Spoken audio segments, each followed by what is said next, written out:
نستغفره ونعوذ بالله من شرور أنفسنا من يهده الله فلا مضل له ومن يضلله فلا هادي له ونشهد أن لا إله إلا الله وسندنا وحبيبنا وطبيبنا وقلوبنا وراشدنا محمد الذي حق بشيرا ونذيرا وداعيا إلى الله بإذنه وسراجا منيرا فقد قال الله تعالى في كلامه المجيد وفرقانه الحميد ألف لام ميم ذلك الكتاب لا ريب فيه هدى للمتقين وقال رسول الله صلى الله عليه وسلم خيركم من تعلم القرآن وعلمه أو كما قال عليه الصلاة والسلام شكر الشكر اللهم صل على محمد وعلى آل محمد كما صليت على إبراهيم وعلى آل إبراهيم إنك حميد مجيد أستغفر الله الذي لا إله إلا هو الحي القيوم وأتوب إليه لا حول ولا قوة إلا بالله العلي العظيم الحمد لله الله পাক আছে শুকর রব্বুল আলামিন উম্মে হাবিবা মহিলা মাদ্রাসা তিনখানা উদ্যোগে যে মাহফিল এই মাহফিলে হাজির হওয়ার আমাদের তৌফিক দান করলেন সবাই বলি আলহামদুলিল্লাহ। সবাই সংক্ষেপ এর জন্য সংক্ষেপ করে আমরা কথা বলি। আমরা মুসলমান, আমরা কি ভাই? আমরা কি? আমরা মুসলমান। আমাদের একটা কি আছে? নিয়ম আছে। কি আছে? এই মাইকটা কমাই দেন। আমাদের কি আছে ভাই? নিয়ম আছে। আল্লাহ রাব্বুল আলামিন জানান যে সমস্ত যুগে যুগে আমি নবীদেরকে পাঠাইছি মানুষদের হেদায়েতের জন্য। কি জন্য ভাই? মানুষের হেদায়েতের জন্য। কি রেখে হেদায়েত কমাই দেন, কমাই দেন। মানুষের হেদায়েত কি? যে আল্লাহ ওয়ালা যে হইতে পারে, পথভ্রষ্ট না হইতে পারে, সমস্ত শয়তান ও ওয়াসওয়াসা থেকে আল্লাহ রাব্বুল মুক্ত করে জান্নাতে যাইতে পারে। এই জন্য আল্লাহ রাব্বুল আলামিন মুসলমানদের বানাইছে নবীদের মাধ্যমে। কি করেন না? হেদায়েত দান করার জন্য। সুবহানাল্লাহ। আল্লাহ রাব্বুল আলামিন লা রাইবা ফীহি হুদাল লিল মুত্তাকিন। আমি তোমাদের জন্য হেদায়েত প্রাপ্তের জন্য আমি আল্লাহ রাব্বুল আলামিন একটা কোরআন দিছি, তোমাদের ভলিয়াম দিছি, বই দিছি, গাইডলাইন দিছি, নিয়মতান্ত্রিকার জন্য দিছি। এটার নাম হচ্ছে কোরআন, আমার কালাম।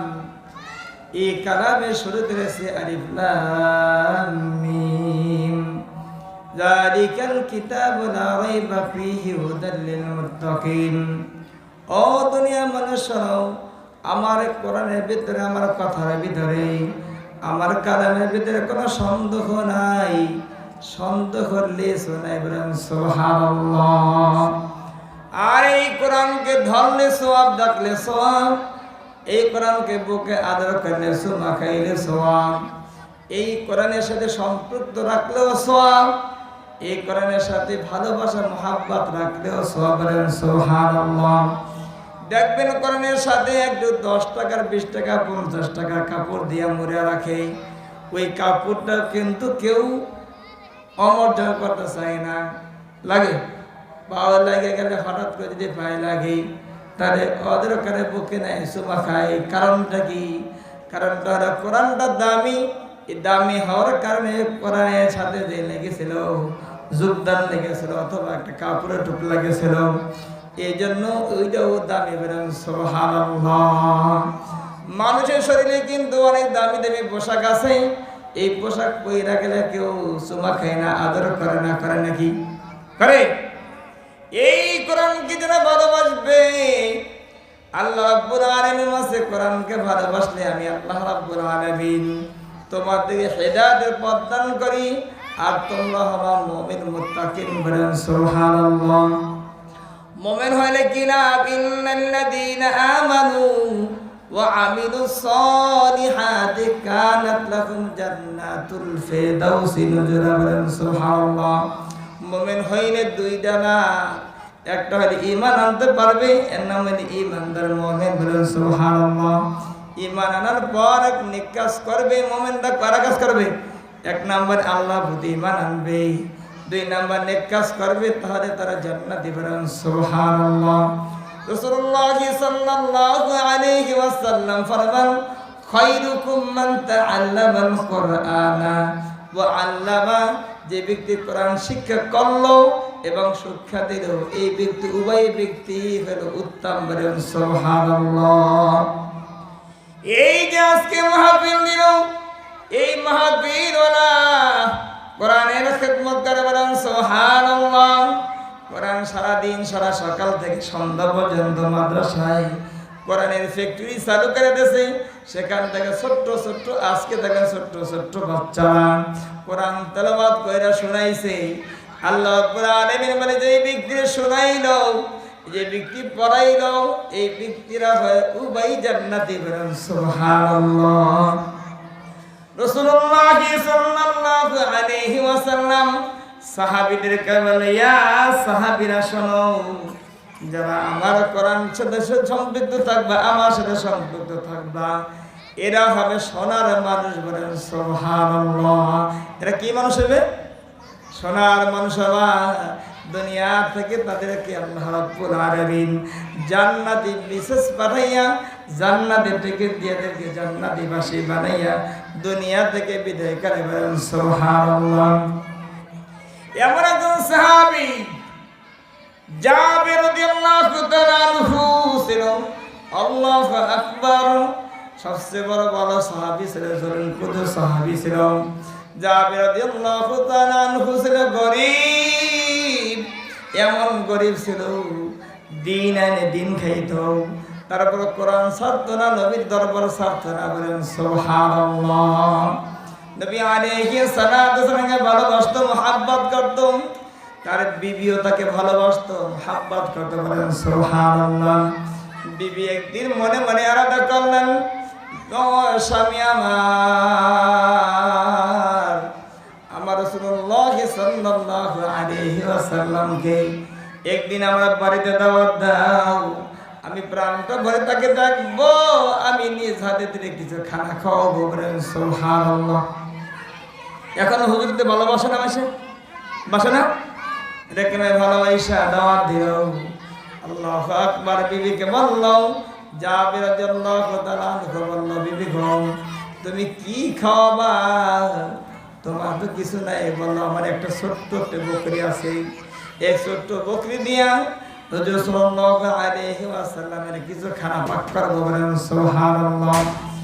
ওই ছাগল ছিল অত্যন্ত প্রিয়, তার দুইটা সন্তান ছিল, সন্তান দুইটা তাকে ভালোবাসতো, আদর করতো, খাওয়াইতো, পড়াইতো, সব খাওয়াই দিত, সব সময় তত্ত্বাবধান করতো, খোঁজ খবর নিত। একদিন যখন রাসূলুল্লাহ সাল্লাল্লাহু আলাইহি ওয়াসাল্লাম দাওয়াত গ্রহণ করলেন, ওই দিন বকরিটা জবাই দিল। কি দিল? বকরিটা জবাই দিল। ছোট ছেলে মার কাছে আদর করলো, মা গো, কেন তোমার এত আদরের? আমাদের একমাত্র সম্বল একটা বকরি, এই বকরিটা তুমি, ছাগলটা কেন তুমি জবাই দিলাম? বলল, বাবা শোন, এই জামানার সবচেয়ে বড় পয়গম্বর, আখিরে নবী, নবী মুহাম্মদ সাল্লাল্লাহু আলাইহি ওয়াসাল্লাম, এর মতন আর দুনিয়াতে কোনো মানুষ হবে না। বলেন সুবহানাল্লাহ। একে একবার দেখলি, ইমান এসে যদি কোনো মানুষ দেখে, ওই ব্যক্তিরা জান্নাতি বলেন সুবহানাল্লাহ। এর প্রেমে পড়িয়া কি ভালোবাসিয়া মহব্বত করিয়া আমরা আজকে এই জবাই দিলাম, তাকে এই গোস্ত খাওয়াবো, খানা পাক করবো, আমার বাড়িতে আসবে, আমাদের জন্য দোয়া করবে, আল্লাহ যেন আমাদেরকে জান্নাতীবাসী করে বলেন সুবহানাল্লাহ। ছোট ছেলেরা চিন্তা করলো, মা বাবা মিলিয়া এই ছাগলটা জবা দিল আল্লাহ রসুলের মহব্বত করিয়া। আমাদের কাছে তো কিছুই নাই, আমরাও একজন শহীদ হয়ে যাব রসুলের জন্য বলেন সুবহানাল্লাহ। আর ছোট ভাই বলল বড় ভাইকে, বড় ভাই আমাকেও একটু এরকম সবাই নবীর নামে জমা করে দাও, যেন আমার নবী আমাকে দেখে শুনিয়া আমাদের ময়দানে সুপারিশ করে নবীর জন্য পাগল হইয়া আশিক হইয়া আল্লাহ নিজের গলাটা কাটাইয়া দিল, নবী আমাদের ময়দানে আমার জন্য সুপারিশ করবে। বড় ভাই রাজি ছিল না, এক মজা রাজি হইয়া ছোট ভাইকে সবাই করিয়া মার কাছে মানে, মা গো তোমার ছেলে তো জবাই করতে বলছে, আমি জবাই করে দিছি। মা বলল সর্বনাশ, আমার দুইটা কলিজার টুকরা একটা টুকরা নবীর নামে জবাই হয়ে গেল। এটা যদি জানতে পারে, আশেপাশে মানে জানতে পারে, আমাকে তো সবচেয়ে ছোট মনে করবে। ওই বড় ছেলে মাকে এই খবরটা দিয়া দৌড় দিয়া আমার ফোন করে চলে গেল, পাহাড়ে চলে গেল। মাও দৌড়া বলে, বাবা গো আর তুই দৌড়স না, ছোট ছেলেটা দুনিয়া থেকে বিদায় হয়ে গেলে তুই আর দুনিয়া থেকে বিদায় হইস না। বড় ছেলে বলে, মা গো আমার ছোট ভাই নবীর নামে আশেক হইয়া নিজের গলাটা কাটাইল, আমিও নবীর আশেক হইয়া ওই পাহাড়ের মধ্যে উঠিয়া নবীর জন্য আমি ঝাঁপ দিয়ে দুনিয়া থেকে পড়িয়া মরিয়া যাব। জানলে কামতের মানে দুই ভাই একসাথে গলাগলি বাঁধিয়া জান্নাতে যাইতে পারি বলেন সুবহানাল্লাহ। নবী আলাইহিস সালাতু সালাম আসার সময় হয়ে গেল, আল্লাহু আকবার। নবী আলাইহিস সালাতু সালাম আসার সময় আল্লাহ আল্লাহ আল্লাহ, নবী আলাইহিস সালাতু সালাম আসার সময় হয়ে গেছে। এদিক দিয়ে যদি লাশ নিয়ে কান্নাকাটি করে তাহলে তো আর নবীর খেলা হইবে না, নবী আমার ঘর থেকে দূরে চলে যাবে, গোসা হয়ে চলে যাবে, না খায়া মদিনার থেকে আবার চলে যাবে। এটা করা যাবে না। নিজেই লাশ দুইটাতে সুন্দর করে বাঁধিয়া ঘরের মধ্যে মোড়াইয়া খাড়ের নিচে বিছাইয়া ঢাইকা ডুইকা নিজে মনটা পাথর বান্ধিয়া নবীকে প্রেম ভালোবাসা রেখিয়া নিজে আবার পাক করা শুরু করে দিল বলেন সুবহানাল্লাহ। ইতিমধ্যে তার স্বামী জাবের রাদিয়াল্লাহু তাআলা আনহু আসলো, বলল, বিবি গো আমার দুইটা সন্তান কোথায়, সন্তান ডাকো, একসাথে আমরা কাজ করবো। নবী আসতেছে, নবীকে আমরা আহাদান সালান বলিয়া মোবারকবাদ ধন্যবাদ জানাইয়া নবীর আশেক হইয়া সামনে বসিয়া পড়বো বলেন সুবহানাল্লাহ। বিবি কথা বলে না, কিন্তু মনের মধ্যে পাথর, চক্ষু দিয়ে পানি পড়ে আর কান্দে বলে, স্বামী গো তুই আমার সন্তানেরা নবীর প্রেমে আশেক হইয়া নিজে নিজে নিজের জবাই হইয়া একজনের জবাই হইয়া দুনিয়া থেকে বিদায় হয়েছে, আর একজনের পাহাড়ের পর থেকে নামিয়া লাভ দিয়া দুনিয়া থেকে বিদায় হয়েছে। লাভ রাখছি অস্বামী।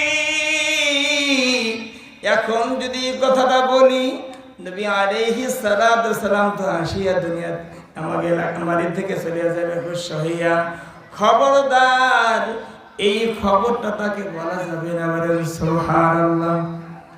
ইতিমধ্যে নবী আলাইহিস সালাতু সালাম বাড়িতে আসিয়া পড়ল, আসিয়া যখন খানা খাইতে বইল, অমনি জিবরাইল আলাইহিস সালাতু সালাম আসিয়া বলল, ইয়া রাসূলুল্লাহ, ইয়া হাবিবাল্লাহ, ওই সন্তান দুইটা ছাড়া খানা খাইবেন না বলেন সুবহানাল্লাহ। নবী আলাইহিস সালাতু সালাম ডাক দিল, তোমার সন্তান বড় সন্তান ছোট সন্তান কোথায়, ডাক দিয়ে নিয়ে আসো, একসাথে খানা খাইব। তারা তো কথা বলে না, বলতে বলে না। আরে যদি কথাটা বলি, নবী আলাইহিস সালাতু সালাম শুনিয়া খানা আর খাইবে না, চলিয়া যাইবে। নবী আলাইহিস সালাতু সালাম আবার বলে, তোমার সন্তান কোথায়? বলল, ইয়া রাসূলুল্লাহ, ইয়া হাবিবাল্লাহ, আমার দুইটা সন্তান বাইনা ধইরা বলল, বাবা গো, মা গো, তোমরা যে বকরি জবাই দেছো নবীর প্রেমে পড়ে, মুহাব্বতে পড়িয়া আমরা নবীর নামে শহীদ হয়ে যাব, বলেন সুবহানাল্লাহ। নবী আলাইহিস সালাতু সালাম ছেলেদের কাছে যাইয়া বলল, আসো, নাম দে ডাকার সঙ্গে সঙ্গে আল্লাহ জিন্দা করে দিল, বলেন সুবহানাল্লাহ। এই যে নবীর হাদিস, নবী আল্লাহর কোরআন যদি আমরা পড়তে পারি, যদি মাদ্রাসায় ছাত্র দিয়ে তলবে ইলম দিয়ে আমরা দেখতে পারি, তাহলে আস্তে আস্তে নবীর প্রেম ভালোবাসা পাবে ইনশাআল্লাহ। আমরা চাই মাদ্রাসা মসজিদ হোক, চাই না? চাই না? তাহলে কোরআন হাদিসের কথা শুনবে, পিতা মাতার সাথে বেয়াদবি কম করবে, করবে না? করবে কিনা? এই যে অনেক মাদ্রাসা আছে, মাদ্রাসা আমরা ছাত্র দেবো। এখন মাদ্রাসা বাংলা, ইংরেজি, অঙ্ক সব জায়গায় শেখানো হয়, কোরআন হাদিসও শেখানো হয়, ঠিক কিনা? মাদ্রাসায় পড়লে আদব বলা হয়, আর স্কুলে পড়লে বেয়াদবের সংখ্যা বেশি হয়, ঠিক কিনা? এই জন্য কোরআনের সাথে সম্পর্ক রাখবো। আল্লাহ বলছে, লা রাইবা ফীহি হুদাল লিল মুত্তাকিন, এই কোরআনের মধ্যে কোনো সন্দেহ নাই, হুদাল লিল মুত্তাকিন, ওদের জন্য, মুত্তাকিনদের জন্য হেদায়েত প্রাপ্ত যারা হবে, মুত্তাকিন হয়ে যাবে, সুবহানাল্লাহ। আমরা ইনশাআল্লাহ তাআলা কোরআনের সাথে আছি তো ইনশাআল্লাহ। এই জন্য মাদ্রাসার ছাত্র দেব ইনশাআল্লাহ। আমিও মাদ্রাসা করছি, এটা পাশে রবকালে ইনশাআল্লাহ তাআলা এরকম মাদ্রাসা আমরা খিদমত করব। আমরা আলেম হব, না হলে আলেমের সাথে সম্পর্ক রাখবো, কোরআন পড়তে পারবো না, না কোরআনের সাথে সম্পর্ক রাখবো, নবীর সাথে সম্পর্ক, হাদিসের সাথে সম্পর্ক, ইনশাআল্লাহ। আমাদের ইনশাআল্লাহ তাআলা এই পর্যায়ে আমাদের মেহমান, আকাশুল মেহমান হাফেজ মাওলানা আব্দুল আউয়াল সাহেব আসবে, বিশ্বের খুলনা থেকে আসবে। অত্যন্ত আলেম মানুষ, অত্যন্ত বুজুর্গ মানুষ, অত্যন্ত ভালো লাগবেন বিশ্বের মানুষ। আমাদের হেদায়েতের বাণী কাম ইনশাআল্লাহ আমরা থাকবো তো ইনশাআল্লাহ, শেষ পর্যন্ত থাকবো তো ইনশাআল্লাহ। কি থাকবো? আলহামদুলিল্লাহি রাব্বিল আলামিন। আসসালামু আলাইকুম ওয়া রাহমাতুল্লাহি ওয়া বারাকাতুহু।